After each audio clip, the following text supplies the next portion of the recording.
윤석열 대통령이 직접 한일 정상회담의 성과와 결단의 배경을 설명했습니다. 윤 대통령은 한일 관계 정상화가 우리 국민의 새로운 자긍심이 될 거라고 말했습니다. 이전 정부처럼 한일 관계를 방치할 수 있었지만 과거를 넘어서기 위한 판단이었다고 강조했는데요. 윤 대통령은 또 경제 협력을 강조하면서 일본에 대한 우리 측의 화이트리스트 원상 회복을 위한 법적 조치를 지시했습니다. 대통령실 취재기자 연결합니다. 박석영 기자. 네, 용산 대통령실입니다. 네, 원래 국무회의는 예정이 돼 있던 거고 그 국무회의에서 지금 20분 넘는 담화 형태 발언이 있었던 거죠? 네, 그렇습니다. 윤 대통령은 오늘 열린 국무회의에서 25분 정도 동안 예고에 없던 대국민 담화를 했습니다. 앞서 3.1절 기념사가 5분 20초였는데 그에 비해 5배 가까이 긴 발언이었습니다.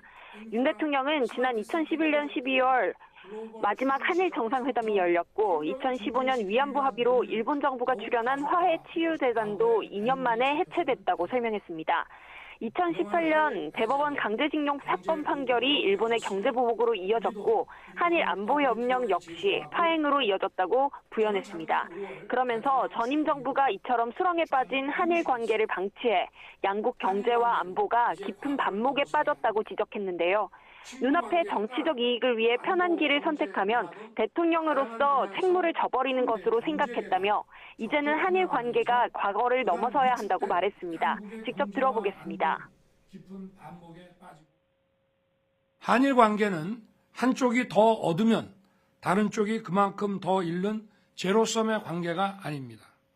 한일 관계는 함께 노력해서 함께 더 많이 얻는 윈윈 관계가 될 수 있고 또 반드시 그렇게 되어야 합니다. 윤 대통령은 지난 1965년 박정희 전 대통령의 한일 국교 정상화 추진과 김대중 전 대통령의 김대중 오부치 선언을 거론하며 자신의 뜻에 힘을 싣기도 했습니다. 그러면서 정부가 지난 1965년 국교 정상화 당시 합의와 2018년 대법원 판결을 동시에 충족하는 절충안으로 제3자 변제를 추진하게 됐다고 밝혔습니다.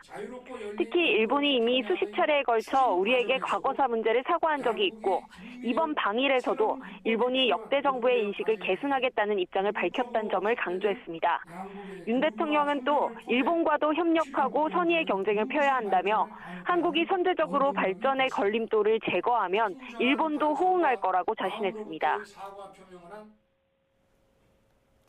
윤 대통령이 일본에 대한 우리 측 화이트리스트 원상 회복을 위한 법적 절차에 지시도 내렸다고요?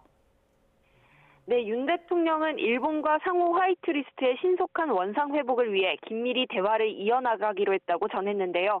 그러면서 선제적으로 우리 측의 일본에 대한 화이트리스트 복원을 위해 필요한 법적 절차에 착수하라고 지시했습니다. 들어보겠습니다.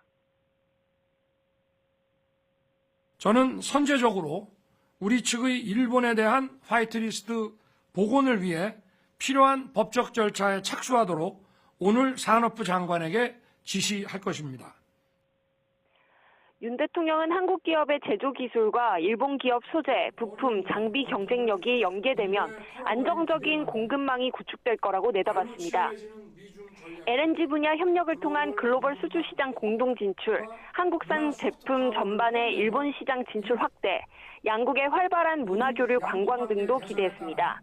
윤 대통령은 우리가 역사의 새 전환점에 서 있다며 현명한 국민을 믿는다고 했는데요. 한일 관계 정상화가 국민에게 새로운 자긍심을 불러일으키고 국민과 기업의 커다란 혜택을 미래 세대에 큰 희망과 기회를 줄 거라고 말했습니다. 네, 최근 논란이 되고 있는 근로시간 개편안에 대해서도 언급이 있었습니까?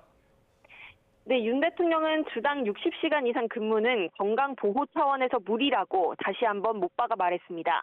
상한을 정해놓지 않으면 현실적으로 노동약자의 건강권을 지키기는 어렵다는 건데요.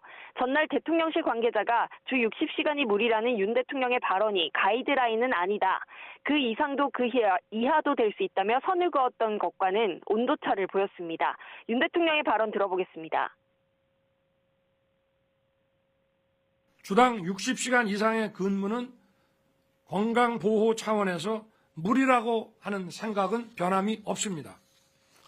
물론 이에 대해 근로시간 유연화 정책의 후퇴라는 의견도 있는 것을 알고 있습니다. 그러나 주당 근로시간의 상한을 정해놓지 않으면 현실적으로 노동 약자들의 건강권을 지키기 어렵다고 생각합니다.